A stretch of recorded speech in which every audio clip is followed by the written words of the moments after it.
Today we celebrate the first glorious anniversary of the Information Purification Directives. We have created, for the first time in all history, a garden of pure ideology, where each worker may bloom, secure from the pests, obeying contradictory thoughts.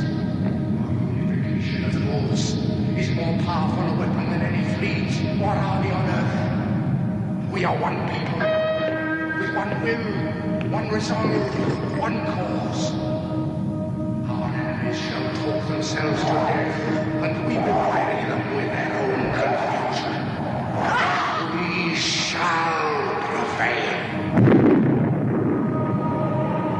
On January 24th, Apple Computer will introduce Macintosh.